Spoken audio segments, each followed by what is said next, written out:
Chapter 4. Low Tide. Oh, who is this? Hello. I remember my hardest fought battle in the arenas. It was myself and another left in the match. All out of bullets, with only our blades left in hand.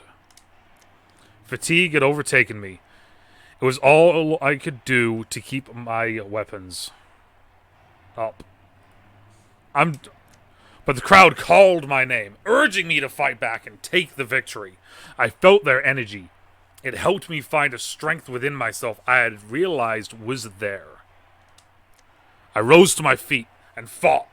I hardly recall how, but I prevailed because of their cries. They wanted to be entertained, to be inspired, and so at my performance, they shouted, "Encore."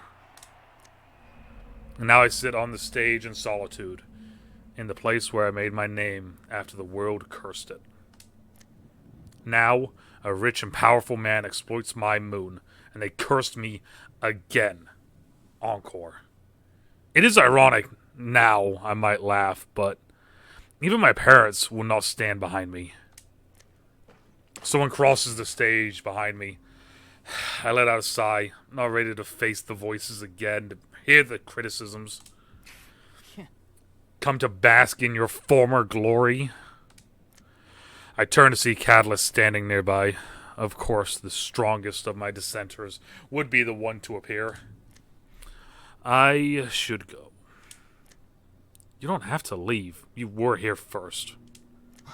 I have no desire to argue with you. And I know my presence is unwanted. You're not the first to want me gone today. I begin to depart, but her next word gives me pause. Stay. Why? Because I think you need this place as much as I do. She comes to stand beside me. This is one of the best places on Boreos to see the moon. Cleo in all of her glory. I was not aware. A silence grows between us as we look upon the moon above the arena, its fractured pieces drifting away, however imperceptibly.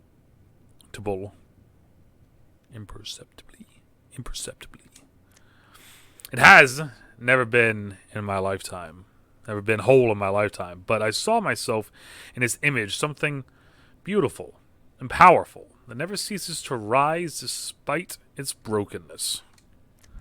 Seeing it now, it just looks sad. I don't think you're a bad person, you know. Is that so?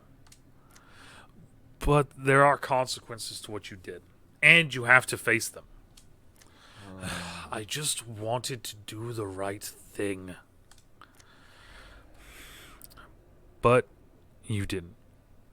She does not speak, but I can hear the words all the same. Do you really think what you did was the right thing?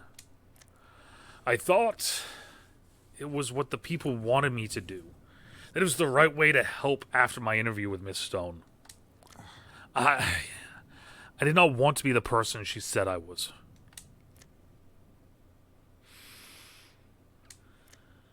I've been working on Cleo's restoration for the last 15 years along hundreds of others, and I don't know if she's getting any better.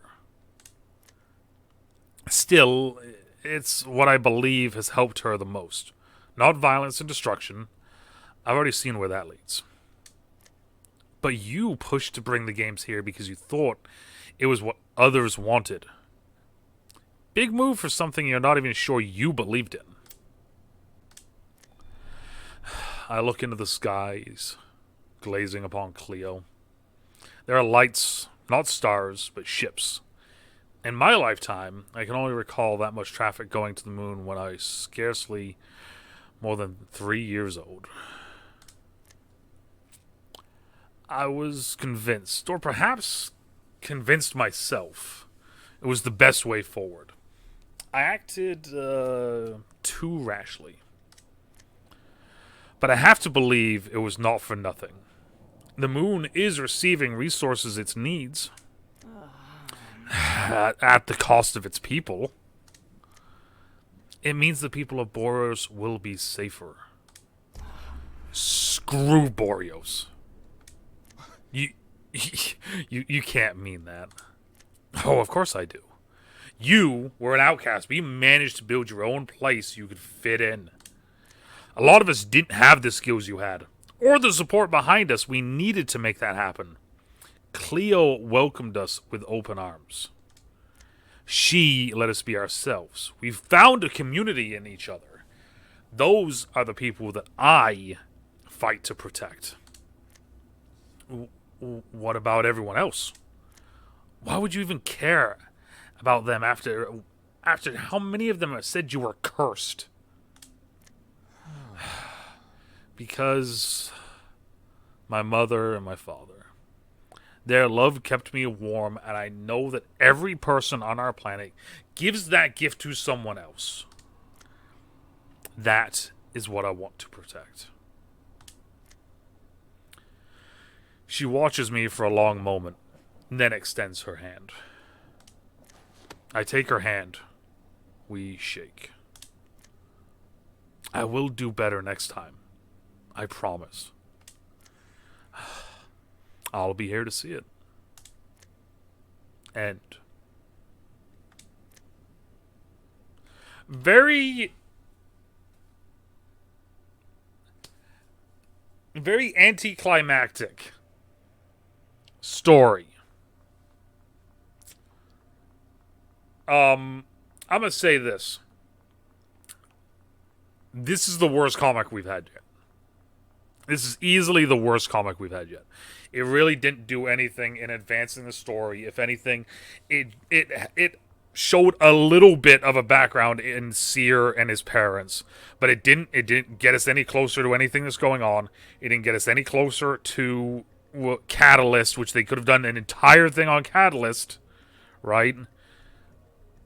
And it was only 4 chapters, and we had to wait until the last month of the season to get this. This was a cop-out and a half of a story, in my opinion. If they're going to keep doing episodes, they need to put the time and effort into it, because this wasn't it. The only cool thing about this one was that right there. This one image, this one screen right here. This is the only thing that was cool about this entire thing, was seeing Seer in the past going up against someone who we don't know, right? Obi goes Seer, Seer, Seer, Seer. I love Seer, Seer, Seer. You have my attention. So we don't even know this guy's name. The only thing I can think of is this is potentially going to be a legend at some point, right? That's all I can think. Outside of this right here, the whole thing was a cop-out of doing a story for a season. The longest season that we've had so far, and they did a cop-out for the season, for the comic this season. That's all I got. Depending on where you are, morning, afternoon, even night, stay out, trouble, stay safe. We'll talk to y'all later. Bye. George, I genuinely can't believe this. I'm intrigued to know who this dude is, though. But outside of that, though, this was it felt like a waste of time.